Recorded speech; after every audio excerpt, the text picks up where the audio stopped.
1 armband, 2 men, 1 price tag that hit $1 billion, and 1 goal tally that broke every record England ever wrote. East London, Leytonstone, same streets, same Sunday League mud, David Beckham and Harry Kane, and they couldn't have turned out more different if they tried. This is the brand versus the machine, and by the end of this, you're gonna have to pick a side. Both of them started at Ridgeway Rovers, a Sunday League club in Chingford that nobody outside East London had ever heard of. Beckham wasn't a natural. Sir Alex Ferguson said it himself, Britain's finest striker of a ball, but only because of relentless application. He'd stay out for hours after everyone else had gone home. Just him, the ball, and the dart. He signed his first United contract in 1991, plus at 92. He wasn't just joining a club, he was joining a dynasty. Now, Kane. Arsenal rejected him at 8 years old. Too chubby, not athletic enough, those were the actual words. Imagine being the scout who cut the man who'd go on to score over 500 career goals. While Beckham was becoming a superstar at Old Trafford,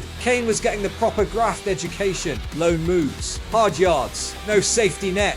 Leyton Orient, Millwall, Norwich and Leicester. 4 clubs, 4 chances to write him off. Nobody took them. Millwall was the turning point. 18 years old, relegation battle, playing for people's jobs and livelihoods. He said it himself, Millwall turned him into a man. That's not a loan spell, that's a forge. Meanwhile, Beckham was fighting a different battle. Celebrity came with a tax, and Ferguson wasn't paying it. The gaffer famously said, Bex was never a problem until the brand took over the man. And in that dressing room, the brand was winning. 15th February 2003, the boiling point. A boot. Kicked in rage, it catches Beckham above the eye. 2 stitches and 20 years of loyalty binned. That is the consequence of being bigger than the club. One-way ticket to Madrid, 500 journalists at the Bernabeu unveiling. A number 23 shirt, because Michael Jordan wore it. $600 million in merchandise over 4 years. The brand had won. Let's talk about what actually made Beckham special, because it wasn't pace, it wasn't dribbling, it was physics. The dying ball, a delivery barely moving as it left his boot, then bending like heat-seeking metal.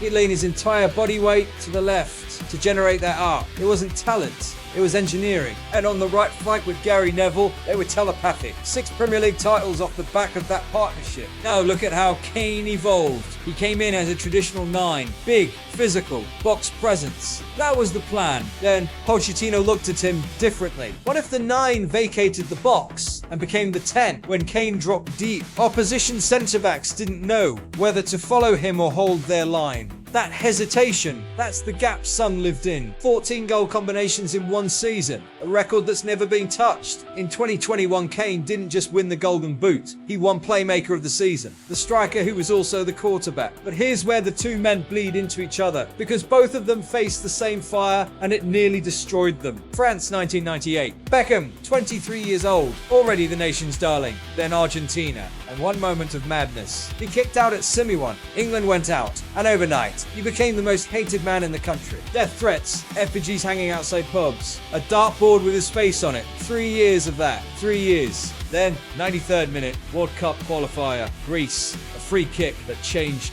everything. That's not a goal, that's a resurrection.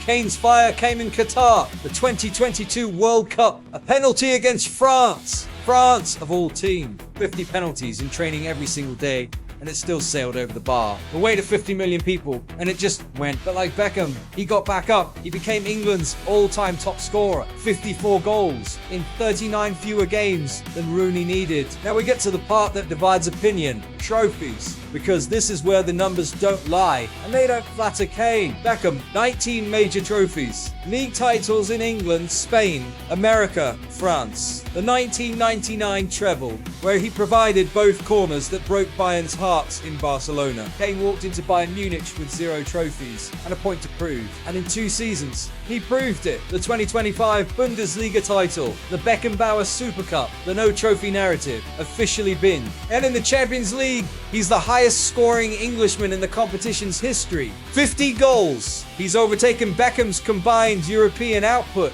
Beckham didn't just retire from football, he bought it into Miami. A $25 million option to own an expansion team that's now worth over $1 billion. Then he signed Messi. 1 phone call. 500,000 new fans in a week. A Netflix documentary. The man turned a sports franchise into a cultural moment. Studio 99. Maserati ambassador. Knighthood from King Charles in 2025. Sir David Beckham. The footballer became a nation. Kane's empire is numbers. Pure numbers. 474 career goals, past Jimmy Greaves, the highest scoring English player in history. He doesn't need the fashion covers, he doesn't need the Netflix doc, he has the boots, and the boots don't lie. Here's the uncomfortable truth that nobody wants to say. Kane is the better striker. It's not close, but Beckham was the better winner. And in football, the tunnel doesn't care about your goals per game average. It cares about what's in the cabinet. Beckham is 32 when he moves to Madrid. Kane is 32 right now at Bayern. Beckham at 32 was heading into the sunset. Kane at 32 has the Champions League still ahead of him. Will he be the greatest player to never win the Champions League?